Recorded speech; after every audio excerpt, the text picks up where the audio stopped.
Hi guys, welcome back to my channel, The Honest Perfume Reviewer. Just a few personal things before we get into this video. I signed now my contract. I'll be starting a new job January 17th.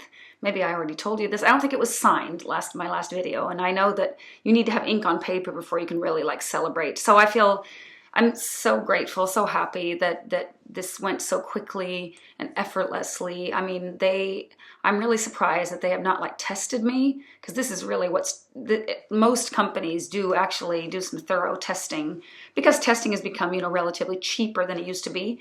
Like some kind of an IQ, like logical type test, a personality test. Maybe they'll send you to this company to have like a second evaluate, like have someone interview you, like for a second opinion. They didn't even ask for references. So I don't know. And I just feel really, really grateful that they believe in me, and that I can do this. And I know I can. I'm in a good place now. I've got all my shit together. The house is not selling though. I just had the 10th showing yesterday. And all these things that you see here, like I'm even sitting in a chair here that's been like, I've rented all this stuff, and they're going to pick them up tomorrow. So still someone could put a bid on the house, but maybe it won't sell. And then I'll give it another try in the spring. Maybe I'll have to get some help with that, since I'll be working, because working full time is going to be really hard to combine with selling a house, because it has been a lot of work. Mostly just removing things to the garage and then, having it to be. But, I could probably get someone to come and do this work for me, perhaps. Anyway, I kind of saw on this channel, My World of Fragrance, Sam had put together a video called Most Worn for 2023. And I thought that was a nice idea for a video.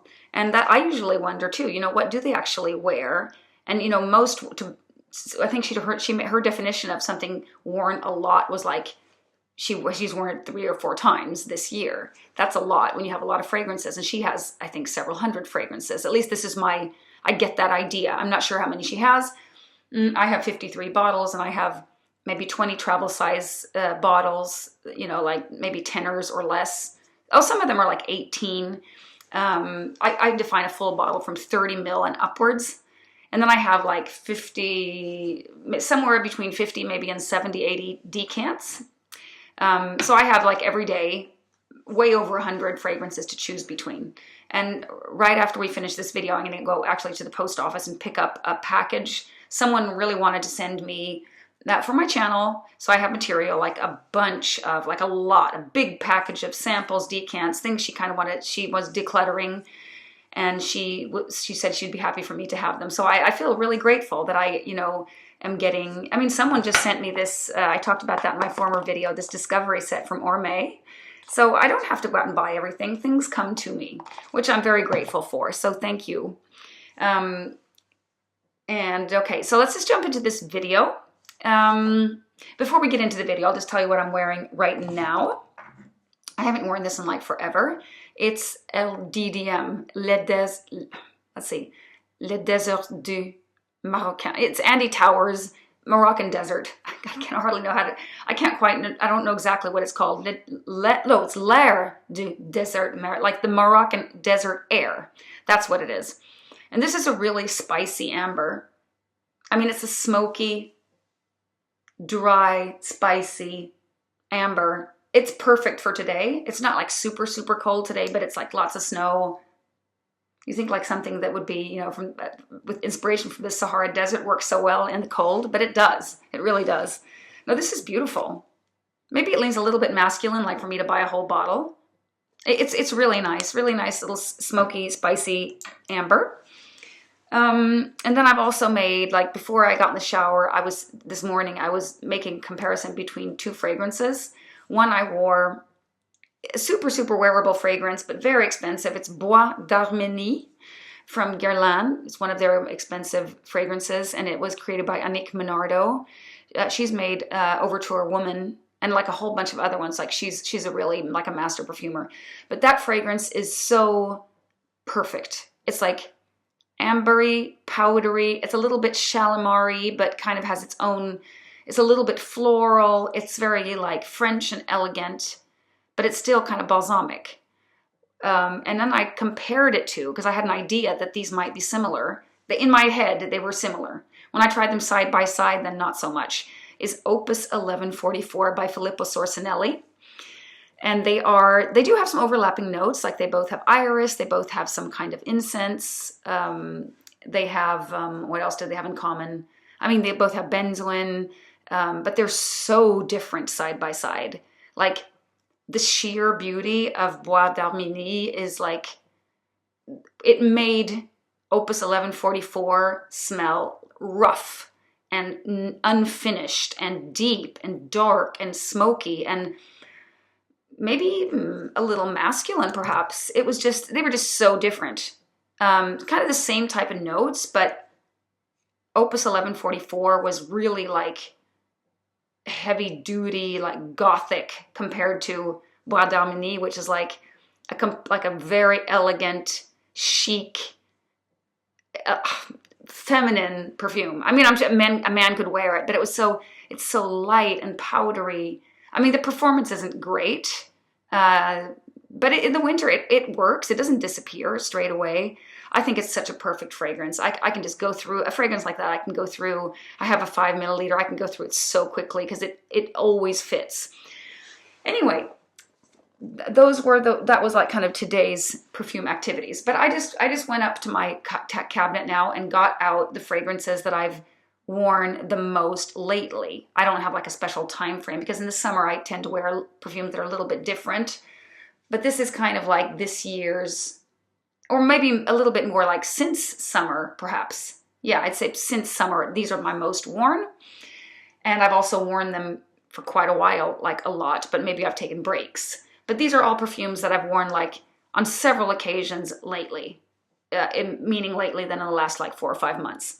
The first one that came to mind that I think I wear maybe most of all in my collection is Chypre Palatin from MDCI.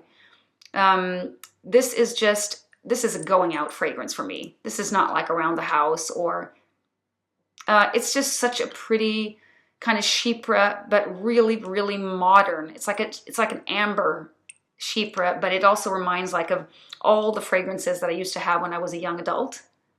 There's a little bit of a soapiness in there too, a little bit of spiciness. It's a little balsamic. It's such a good fragrance. The performance is outstanding. It has a great sillage. It's given me compliments. I can wear this with like a leather jacket to a bar. Not that I go to a bar that often, but if I do, this is perfect. Maybe a little bit heavy for dancing, because if I would wear this to dancing, I would put it on like 4 hours before leaving the house, and then I would not put anything on this side, because here's usually where I have somebody's head, and it's too intense. It's a very intense fragrance. Love it, love it, love it. This is the original formula, like when it came out. So I can't speak for the one. If I just sniff the top here, it's actually quite soapy. But that kind of, a little bit of a sharp point, but it kind of melts down into something very, very beautiful pretty quickly. And then it makes me feel like $1 million. And a fragrance that I also wear like going out or for parties and to dancing is Opera from Xerjoff. I have not gotten tired of this perfume. It is an incredible, incredible floral perfume with the most beautiful, sparkly opening of like fruits, and it smells like candy, but in the best possible way. I love this fragrance so much. It reminds a little bit of Vixir from Electimus, but I think this is way better. And I probably don't need Vixir. I would have sold it by now if the bottle hadn't been broken, because the bottle is like bad quality. The atomizer is broken. But the Opera, I tend to go back to this all the time. Like if I'm wearing like a little black dress, it just feels like this is like a little black dress even. And this is like the occasion, like at Christmas, I might reach for this. That would also be perfect. And this is a fragrance that I'm really considering buying. It's called Daphne by Comme des Garçons, and it's my first real experience with this brand. I know like a lot of my friends love Comme des Garçons, like my closest, I sometimes talk about Clara, my friend from the perfume hobby. She loves this brand. She's got that whole incense line called, I can't remember what it's called, but they're in black bottles. This is incensey, but this is like, incense is not the main thing here. This is the beautiful vanillic floral incense. It's so incredibly good and interesting and layered. I can really see myself getting a bottle of this. Maybe I will actually splurge on a bottle now that I've landed a job. I've decided I'm going to buy a pair of earrings. That's going to be my like reward for getting a job, because those I can actually wear to work. I don't really need any perfume, do I? Okay, and then I have Le Lion, which is also from Chanel, which is also a going out fragrance for me. It kind of has a little bit of masculine, it has a masculine vibe, but in a way that makes me feel cool. Like it makes me want to wear my leather jacket and my boots and jeans, and I feel like it's not like I'm going to a party in a little dress. It's more like I'm wearing jeans and maybe ripped and just feeling really cool. That's the kind of vibe. If I was going to a business meeting, I wouldn't wear this. I would wear something more sophisticated. I think this is, I mean, this is like a smoky amber. It has patchouli. It has birch tar. I think that's what makes this so special. Someone said it smells a little bit like the Vasa ship. That's like a kind of a tourist attraction here. It was a boat that sank the first time it was used. And now they lifted it up, I think it was in the 1960s, and they've turned it into a museum. But there's a special smell there when you go to the museum, and it smells like that. And then this one, I think it's because it's new. I don't think it would have been among my most worn if I had made this video, say, in the spring.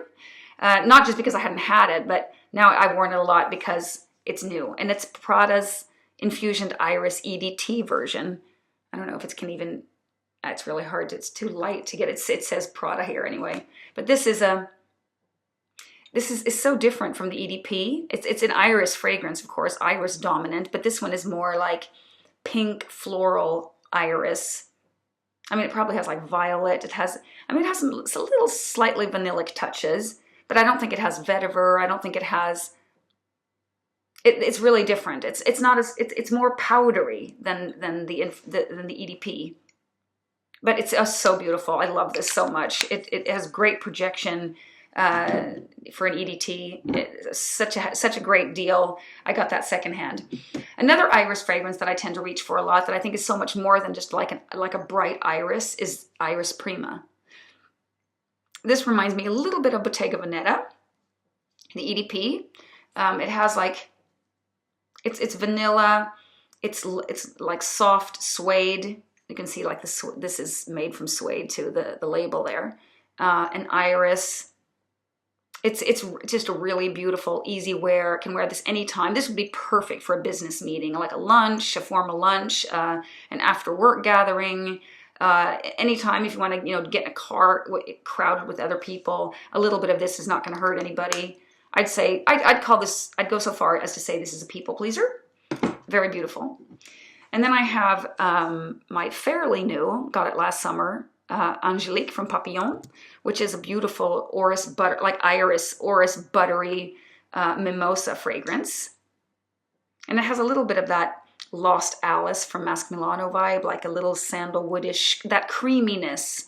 I don't know if it has sandalwood listed actually, but it has that. It has a lot of what Lost Alice also actually had orris, so I think maybe that is the overlapping notes there. This is so pretty. This is also something I could wear for work, no problem. Angélique from Papillon. Then recently I've been reaching more for, I'd kind of forgotten about this one for a while, but I really just love this fragrance so much. Hiram Green Arbolé. This is a really beautiful patchouli fragrance that I hated from the beginning. And it's patchouli combined with tonka and vanilla, and there's something else in here too, maybe some kind of wood. It's kind of a challenging opening. It's a little bit like licoricey, a little bit cough syrup like, but then when it kind of sets in and like you get to the dry down, it will give you enjoyment all day long. You will be able to smell your own fragrance. It's so good. Every time I wear this, I'm like, why don't I wear this more often? It's because I'm so busy with lots of other things. But it's so darn good. Really, really good. I would repurchase for sure for the retail price. I did get the secondhand a couple years ago. Very happy to find it, but I will repurchase when I run out. And then I have Musc Ravageur, which I find to be like a semi, this is a super easy grab whenever I don't know what to wear. I think I wore this when I went to my meeting to sign the contract. I was wearing Musc Ravageur because it always feels right. It's like a semi-gourmand because a little bit sweet and has slight animalic touches and some muskiness. I mean, I don't see this as like a musk. I don't know. I have a hard time defining musk. I can't like pinpoint this is the musk part. It's kind of, I don't know if I'm anosmic against it or I can't like, it has no clear edges like this is the musk. But this is beautiful. It has some lavender. It has some, I'm not exactly sure of all the notes in here, but I love it. I love it. It's slightly sweet, slightly animalic. So good. I still actually also have a 10 milliliter decant, and then I have this little, I think it's 7 or 7.5 mil. So this will last me for a while since I rotate between so many fragrances. But I mean, this one together with, I think, Daphne and Iris Prima and Angélique, maybe all these fragrances are like super easy to wear like anytime. And that I find that those are the ones to go full bottle on, I think, personally. And then I have like a few little new things that I don't know if the love will last, but I've worn them a lot lately. And one is Frustration from Etat Libre d'Orange. I only have this little left. I know it's really pricey. I probably will end up like not getting it because I have things that are a little bit similar. This is it's like a boozy vanilla, patchouli, maybe sandalwood. It's really, really good. It's like really good. There's something a little bit synthetic in there, but like I can take it in this case because I'm not sure, maybe it's nutty. There's something nutty in there too. I think it's really, really nice. And this definitely would be like a party fragrance. I'll probably try to get a hold of another decant.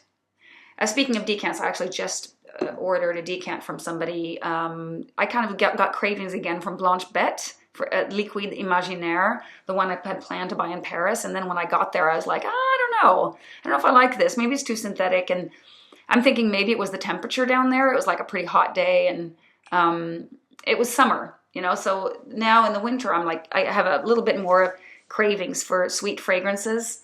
And that Frustration is it's kind of a cozy, sit in front of a fire kind of with a book kind of fragrance, or a party. It could be too.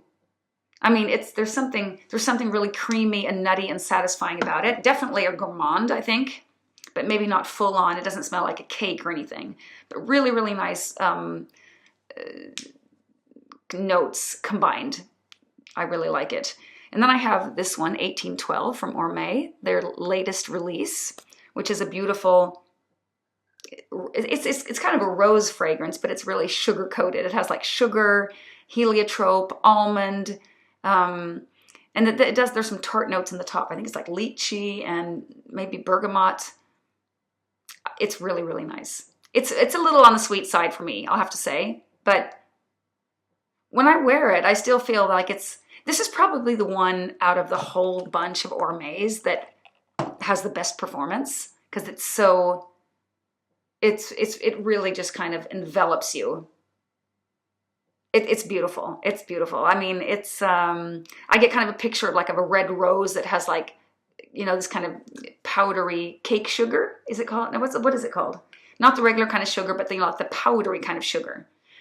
In Swedish, it's called florsocker. I don't know what it's called in English. I can't remember. Maybe confectionery sugar. Could that be it?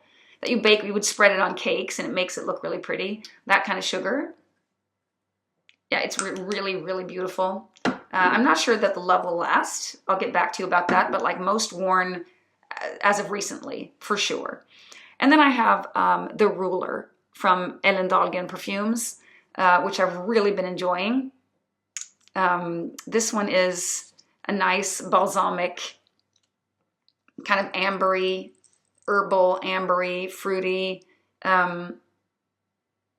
grassy.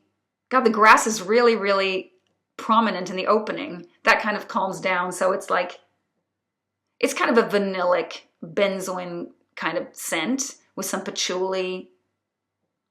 Really, really pretty. I compared it to Dajala from Xerjoff, which I also wear actually a lot, but maybe more in the summer. And I've kind of forgotten to wear that. That has been on my most worn list, but I've kind of forgotten about it. Mostly because I have new things coming in all the time. And then I brought out a couple of fragrances I just want to show you, because these are fragrances that I want to wear more. And also one that I've worn a lot right before this time frame that I put in. And the one I wore like a lot in the spring and summer was La Religieuse from Serge Lutens. A beautiful powdery Chanel type fragrance. I love that. That could actually be full bottle worthy for me. And then I have this one I've worn way too seldom, Cacao Porcelana from Atelier Materi. It's so beautiful, but this is not like your beginner's fragrance. I think this is definitely for someone with a little bit more of an acquired taste. It's or if you don't like patchouli, you will not like this one. And it's patchouli combined with like dusty cocoa, like cacao. Like it has that dustiness. It's like not transparent at all. It's there's some booziness in here. I think it has rum. I mean, I need to make it a priority to wear it more, because I really, really love it. The love has not gone away. I just find that maybe it's not so wearable. I did go in and see a video. Someone said it smelled like something really bad. Yeah, I'm gonna make a point of that. And then I'm gonna wear Flower by Kenzo more. I really love it. And this is the kind of fragrance that lasts all day long, and you get compliments for it. And that is nice, because it is a confirmation that someone else thinks I smell good, you know? This is a really nice rose vanilla incense fragrance. To me, this smells like the finest niche fragrance. It's and I think that this one, okay, I'm gonna make a recommendation. Maybe if you like incense, vanilla, and floral fragrances, I think you really will like this. And I think this is a steal. And you can probably find, even secondhand. This is the EDP version. I don't know about the EDT. I don't know about the flankers. I haven't tried a single other one in this series than Flower by Kenzo EDP. But it is fantastic, this fragrance. It will not let you down like during a day. It's going to be by your side all day long. And it's gorgeous. I love it. Oh, I did have one more thing to say. This one I've also tried today. It's a fragrance by L.T. Piver. This is a very, very old perfume house from France. L.T. Piver is also the perfumer. This fragrance is called Rêve d'Or, which means like golden dream. And it came out in 1889 at first. And this is kind of a masculine-leaning fragrance with, I might have still a little on my hand, just sprayed a little more now. But it has a very soapy opening, like expensive soap. So if you guys are into soapiness and perfume, this is something to try. This is a real cheapie. Yeah, it has that really soapy opening. I don't know what it comes from, what kind of florals are giving this, or if it's a combination with musk, perhaps. I think maybe geranium. It has something rosy-ish anyway in there. But it dries down really nicely. Doesn't last forever, but I like it. I like it. So that was something that I tried today too. So yeah, those were my 12 most worn, and then I talked about some other things too. Yeah, I'll see you again soon.